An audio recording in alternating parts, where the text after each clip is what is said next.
روک نہ سکے گی، ان کا منہ پھیر نہ سکے گی، یہاں تک کہ وہ ایلیا حضور کے زمانے میں یروشلم کا نام تھا، یہاں تک کہ ایلیا میں جا کر نسب ہو جائے گا۔ گویا کہ یہ جو ہمارے ہاتھ سے نکلا ہے قبضے سے، پہلے بھی عربوں کے ہاتھوں سے نکلا تھا بیت المقدس یروشلم، عرب واپس نہیں لے سکے تھے، کرد خون صلاح الدین ایوبی اس نے واپس لیا، عربوں میں دم نہیں رہا تھا، عیاشیوں کی وجہ سے کھوکھلے ہو چکے تھے۔ میں تجھ کو بتاتا ہوں تقدیر امم کیا ہے، شمشیر و سنا اول، طاؤس و رباب آخر۔ یہی وجہ ہے کہ تقریباً 20 صدی کے بعد ان کی حکومت ختم۔ آشمارا حق بود گر خون بارد بر زمین، بر زوال ملک مستعصم امیر المومنین۔ یہ ہوا کہ نہیں ہوا؟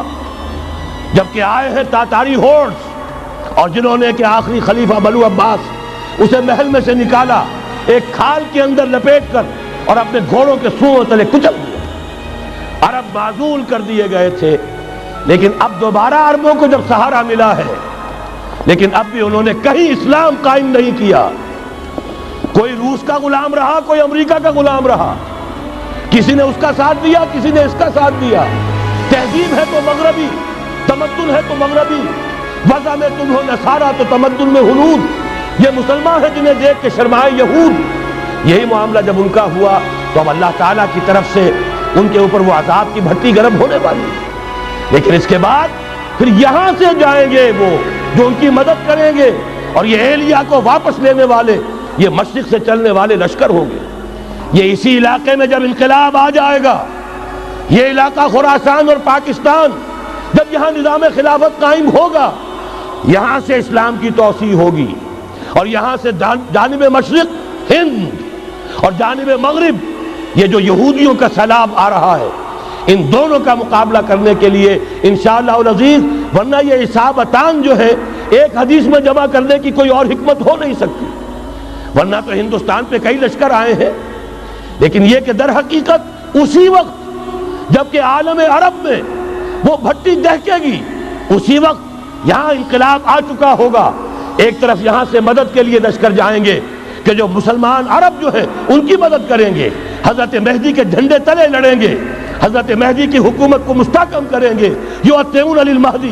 دوسری طرف وہ ہندوستان کی طرف پیش قدمی کریں گے، اور یہیں سے جیسے اس وقت سیلاب نکلا تھا جزیرہ نما عرب سے، ایک داہنی طرف ایک بائیں طرف، ایران، افغانستان، ترکستان، ادھر مصر، لیبیا، الجزائر، مراکش، موریتانیہ، اسی طریقے سے انشاءاللہ اسی علاقے سے اس کا آغاز ہوگا اور بات آگے بڑھے گی۔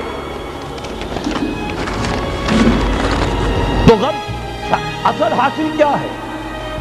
یہ ہونا ہے، پچھلے آثار ثابت کر رہے ہیں کہ ہونا ہے، حضور کی احادیث بتا رہی ہے کہ یہی سے ہونا ہے۔ ہوا صرف یہ ہے ہم بھٹک گئے، ہمیں اپنی منزل یاد نہ رہی۔ میں تو بہرحال ان لوگوں میں سے ہوں جنہوں نے نعرے لگائے تھے پاکستان کا مطلب کیا، لا الہ الا اللہ۔ میں سن 46 میں یہاں حبیبیہ ہال میں قائد اعظم نے مسلم سول فیڈریشن کے جس اجلاس کو خطاب کیا تھا، ضلع حصار سے جو 2 ڈیلیگیٹ آئے تھے ان میں سے ایک میں تھا۔ میں نے بہرحال اس تحریک میں بھی حصہ لیا ہے، ایک ننھے کارکن کی حیثیت سے لیا ہے، پھر حالات کو بدلتے اپنے آنکھوں سے دیکھا ہے۔ ہم کہاں سے کہاں جا پہنچے ہیں۔ ضرورت صرف اس بات کی ہے کہ آج ہمارا حال یہ ہے، ہماری قیادت، ہماری سیاست ان لوگوں کے ہاتھ میں ہے کہ وہ فریب خوردہ شاہی کے پلاہ و کرگسوں میں اسے کیا خبر کہ کیا ہے، تب وہ تاب جاویدانہ۔ ان کی تہذیب مغربی، ان کی ذہنیت مغربی، ان کی وضاقتہ مغربی، ان کا تمدن مغربی، ان کی سوچ مغربی، ان کے سارے اطوار مغربی۔